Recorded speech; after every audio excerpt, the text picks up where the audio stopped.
All right, I'm gonna give a quick review here of the Fullstar Chopper Plus. You start with the lid here. It's got the medium blades. Be careful, they're exposed and very sharp to do their job. When you put the safety lock here, it's on so the tray cannot come out while in use. When you turn it off, then it can come out easily. So it's very easy to swap out from whatever your need is, from medium to fine blade, to the spiral and to the ribbon. We'll show all of those right now. We'll start with the medium blade. So you just put the lid on like this onto the catch tray. The catch tray is rather large. It's 8 by 4.5 by 3. So it's gonna be able to fit all of your vegetables and fruits in there. And then it has measurements here from 1 cup to 5 cup on the side should you need that. You wanna face this the flat side down. You're gonna have to put a little bit of torque into it, a little bit of power, not too much. You don't have to slam it down, but make sure you put a little bit of power and pressure onto it. You just close it down on that and it'll chop it up that quickly, that easily. It's very good because you don't have to use a ton of muscle and it's gonna cut your prep time down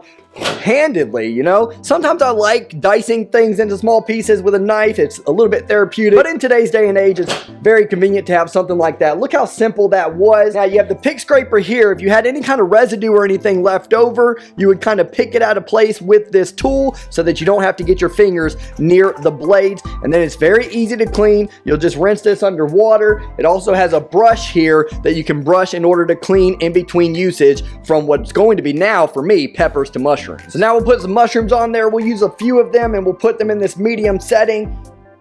And we will close this on down on it. We have the safety lock on again. And we're just like that. Now I'm gonna go ahead and clean this off one more time and we're gonna use the fine blade. All right, now that we've cleaned up the mushroom mess on this top portion and this bottom portion, you take the safety lock off, carefully take this blade and remove it, and then you simply put this one on here, put that safety lock back on, and let's do some fine blade cutting here with the mushrooms, the garlic, and the onions. With the onions, I recommend kind of cutting them in portions. I cut them in thirds here, flat side down just like that, so that it will be easier and you won't put too much pressure on the blades and the tool itself. Same concept here, a little bit of torque, not too much, and then we're gonna clean in between each usage from mushrooms to garlic to onions.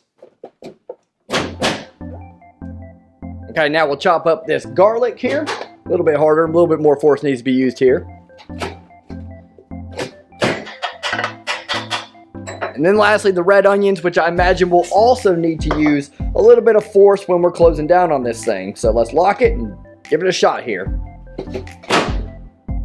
Not too bad. That garlic was actually a little bit harder than the onions, honestly.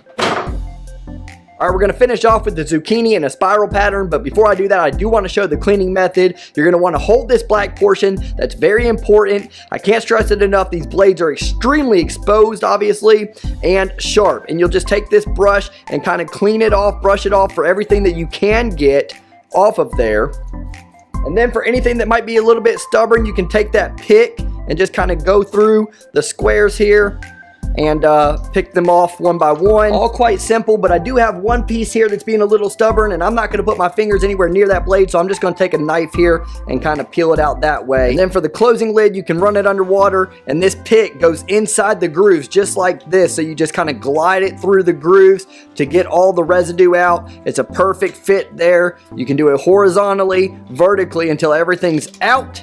And looks like everything's clear of the way. That's how simple it is to clean this blade for the next vegetable to chop. And then I'm going to move the camera back over so I won't be back in this mode from this angle. So the zucchini, if it was stuck in there, you have this cleaning tool and you just kind of push it through there to clean that way. That's how you would do it for the spiral and the ribbon patterns. Okay, and finally we're going to do the zucchini and we're going to do it in the spiral motion. You can tell the difference between the spiral and the ribbon. This is the ribbon and it's just a straight edge there. We're not going to do that one today, but we do have the spiral here and you can see the spikes there. That's how you know the difference. Same concept. These are blades. They are sharp, but if I was to switch them out, you would just pull right here and then put that one in its place, but we're going to go with the spiral. We're going to put it on and we're going to see how this thing works. All right, for this, I'm really curious to see what kind of torque, what kind of pressure I have to use here. You got the spikes here on the top. You're going to put it into the zucchini just like that, or whatever vegetable you're doing, and you're just gonna twist and use a little bit of force and pressure here. This isn't really hard at all, to be honest with you. And now look at that beautiful spiral design. I'm not even that good at prep work and not that great of a cook, to be honest with you, but I'm gonna look like I am. We got the spiral design with the zucchini, the medium slice design with the peppers, diced garlic, diced onions. Look how finely diced it is, looks good. and then diced mushrooms. I'll clean the blades off and everything else one last time, and we'll give our final thoughts. Okay, all in all, I would say the Fullstar chopper is a huge success. Even between moving the camera to go to the sync view and cleaning each time in between each cut vegetable, which there were 5 vegetables in total, everything took me 20 minutes. So prep time cut in half, and that might be an understatement. I don't know how long this stuff would have taken me to clean each time in between, move the camera, dice everything up, slice everything up, and spiral everything up. That would have taken me a lot of time. Instead, it's 20 minutes, and it would be much quicker than that if you weren't moving the camera around and having to clean in between each time and actually talk about the object and explain it as well. So imagine how quickly you could do it if you were just at your home on a regular night and prepping for dinner. Everything was easy to clean, the blades were easy to take out and put right back in and put that safety lock on. Everything was simple. This is cooking made simple. I highly recommend the Fullstar chopper.